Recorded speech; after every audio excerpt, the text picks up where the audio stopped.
Void Stranger is a game of rich storytelling that is laden with subtle details.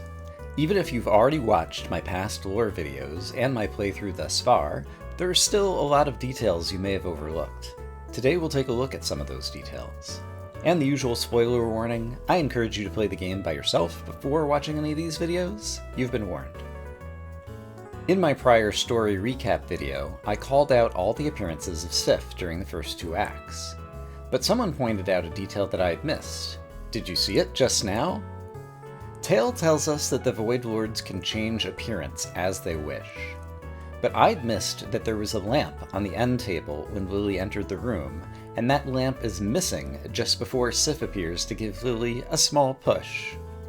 Sif is, indeed, a little Lightbringer, and so a lamp is an apt disguise. Speaking of Sif, I already discussed Sif's disguise as Four Eyes, the court lackey who rescues Gray from the dungeon.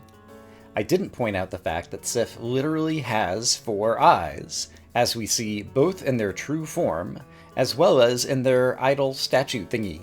So the fact that the character is known as Four Eyes in the story is another case of character nicknames cluing us in to deeper identities.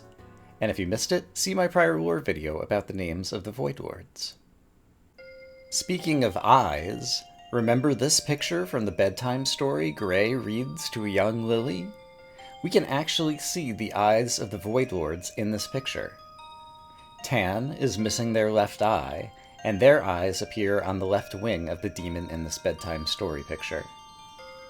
B is always smiling, and so their eyes and smile appear here, upside down. We just discussed Sif's four eyes, which appear prominently in the center. Tail's true form has three eyes, so we can infer that these eyes on the right belong to Use. Next, I'm pulling forward a screenshot that we've not seen in my own playthrough thus far, but eventually we will witness Mon with eyes open, and their two eyes are very round, and so must be these. Gore is missing their right eye and appears upside down on the right wing of the bedtime story picture.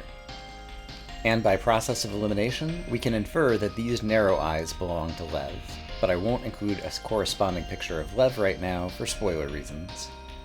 And this is just a bedtime story. There is so much detail hiding in all of the art of this game. In fact, even in the pixel art of the tile set of the game. Here I've enlarged some copies of the idol statues for Tan on the left and Gore on the right. We can see that each of these idols is missing an eye. Tan is missing their left eye and Gore is missing their right. It's a single pixel detail, but it's the type of detail that the game developers would not overlook, as these identities run so deep throughout the story. For one more example of that, in the first Birch Tree cutscene, Gray fights Princess Lillie, who appears as a monster named Princess's Wrath. Wrath is the sin associated with Void Lord Tan. Tan is missing their left eye. Princess Wrath is also missing their left eye. What a detail. Moving on to something other than eyeballs, at the end of Act 1, Gray arrives at the wedding a little too late and only witnesses the aftermath. But even if we didn't get to witness the I-do's of the wedding vows, we still do get to witness them for two characters that are the most devoted to each other in this room. Lillie makes a deal with Judge Zero, who asks, "Do you wish to offer your soul in exchange for the safety of this woman?" And Lillie says, "I do." And later, when Gray is offered to take one soul with her from the Void, Zero asks, "Do you accept these terms?" And Gray says, "I do." So even though the player doesn't witness the wedding vows, they do get to witness these two I-do's that set up the events of the rest of the story. And while we're on the topic of the wedding, the stained glass window here in the chapel depicts a flower and stars. It was pointed out to me that the king's insignia is the flower, as seen on his cape, which we can witness on the pause screen after talking to him on Basement 226 as Lillie. And the star is the queen's idol. I'd originally misinterpreted the thing sitting on top of Lillie's mother's grave as some kind of sword. This whole glade seems reminiscent of the Master Sword area in Zelda 3: A Link to the Past. But in the reveal trailer for Void Stranger, there is a different art of the same scene, where it's clearly a four-pointed star atop the grave. And so it's appropriate that the stained glass in the wedding scene depicts the merger of these two, the flower and the star, the king and the queen. Moving on, there are a number of flashback scenes in Act 1 with Princess Lillie that get mirrored in Act 2 with modern Lillie. The most obvious one is the monster in the bedsheets, "Prepare to die," which I expect everyone notices. Less immediately apparent is how two of the cutscenes open with similar dialogue. "No peeking," says Lillie, and Gray offers to help, but Lillie can do things by herself before a showy reveal. In Act 1, it's Princess Lillie trying on her wedding dress, featuring a flower, whereas in Act 2, it's modern Lillie trying on her Halloween costume, featuring a four-pointed star. In Act 1, when Gray expresses concern about how quickly Lillie and Johann's relationship is progressing, Lillie says, "You worry too much, Gray." And in Act 2, when Lillie wants to take a year off to travel, but Gray insists that she study for placement exams before her military service, Lillie says, "You worry too much." The messy bedrooms and similar poses reinforce just how alike the two Lillies are, even though they haven't met yet. "This is preposterous," are the opening words of two more flashback cutscenes.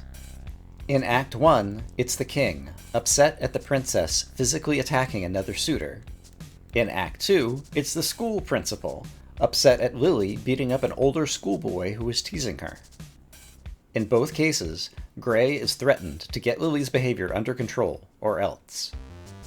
All of these parallel flashbacks, including some dialogue that repeats word for word, demonstrate just how much modern Lillie is like her mother, Princess Lillie. That mother and child do finally meet at the end of Act 2, where they discuss the things that Gray left behind for them. The game does not explicitly say how Gray died, but here Lillie is pictured wearing a ribbon on her shirt, which might be a breast cancer awareness ribbon. Furthermore, many of the Void Lord statues seem to be missing body parts, and I think it looks like Lord Ad's statue appears to have the left breast cut out. These might be subtle hints that Gray died as a result of breast cancer, but we're definitely into speculative territory here. One more detail that got pointed out to me: when Gray teaches Lillie to dance, Lillie asks how Gray learned to dance, and Gray reveals that she had a good teacher. Her Majesty, of course. Very easy to overlook is a detail of the dance minigame itself. While Gray and Lillie are dancing in the foreground, we see shadows dancing in the background, but the shadows are not Gray and Lillie. I flipped the video vertically here to make it easier to look at the shadows. While Lillie's hair is in a long ponytail, neither of the shadows has such hair. I think the implication is that the shadows depict the Queen teaching Gray to dance long ago. And there'll be further evidence for this theory much later in my own playthrough, but I'm not going to share that now for spoiler reasons. Oh yeah, and the thumbnail of this video. Apologies to those who feel clickbaited, but I really hate it when this type of video has an actual, meaningful spoiler in the thumbnail. I myself got spoilered by one thing because YouTube recommended me a popular video whose title and thumbnail contained a big spoiler. So I chose a screenshot that any player would see in the first hour of gameplay, and that has no meaningful impact on anything. Here, when Gray enters the princess's bedroom, there are these bits that are on the floor. The pixel art could be hard to discern. I originally thought maybe it was like a rumpled carpet, but now actually I think it's down feathers that have come loose from the pillows that we see strewn about the bedroom. We know the princess had previously been fighting and harassing her guards, and these appear to be the remnants of that aftermath. Once again, I really do love just how much attention to detail there is in all the art of this game. So there you have it, a bunch more details in the art and dialogue of Void Stranger that you might have missed. For anyone who arrived at this video from elsewhere, I've made a couple of prior videos about the story and lore of Void Stranger, and I also have a playlist of over 70 videos that you could binge watch to re-experience this crazy game alongside me. Check the video description for links. With that, strangers, I am Dr. Brian Lorgon 111, and I hope you're having a great day.